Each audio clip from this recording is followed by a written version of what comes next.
நீங்கள் உங்களை மட்டுமே நம்பி இந்த பாவப்பட்ட உலகத்தோடு போராட வேண்டும் என்று நினைத்து உங்களுக்கு வந்த பிரச்சனைகளோடு போராடுவர்களேயானால் அவை மிகவும் கடுமையாக இருக்கும். உலக பிரச்சனைகளோடு நீங்கள் மட்டுமே போராட முடியும், அதனை சரி செய்ய முடியும் என்று நீங்கள் நினைத்து போராடும்போது அது மிகவும் வலி கொடுப்பதாக, மிகவும் குழப்பமானதாக, மிகவும் உணர்ச்சிகளை தூண்டிவிட்டு அல்படுத்துவதாக உங்களுக்குள் இருந்து கொண்டே இருக்கும். அவ்விதமாக நீங்கள் போராடியும் அதனை சரி செய்து கொள்ள முடியாமல் தொடர்ந்து கொண்டே இருக்கும். அதே வேளையில் ஆண்டவரை விசுவாசித்து அவரை வைத்துக்கொண்டு போராடும்போது அவைகளோடு எளிதாக நாம் போராடுவது நமக்கு நன்றாகவே தெரியும். நமது உணர்ச்சிகளானது மிகுந்த அலைபாடுகளுக்கு உட்படாமல் அமைதியோடு பிரச்சனைகள் தீவிரமாக வந்தாலும் அவற்றோடு போராடக்கூடிய மனமானது நமக்குள் ஏற்படும்.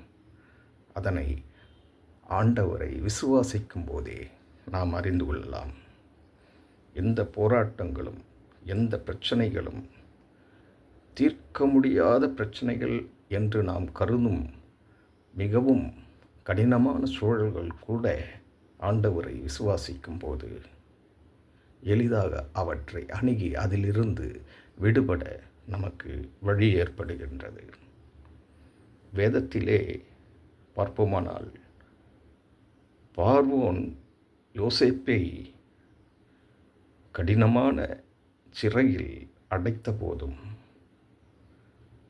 அவன் தன்னுடைய விசுவாசிப்பை விட்டுவிடாமல், அவன் தன் சுய முயற்சிகளாக எதையும் மேற்கொள்ளாமல் இருக்கின்ற சமயத்திலே ஆண்டவர் அவரை எப்படி பயன்படுத்தி எடுத்துக்கொண்டு வெளியே வந்து பார்வோன் வாயாலேயே அவனை ஒரு அரசாங்கத்தில் உள்ள ஒரு அதிகாரியாக நியமிப்பதற்குண்டான வாய்ப்பை ஏற்படுத்தினார் என்று நாம் அறிந்து கொள்கின்றோம்.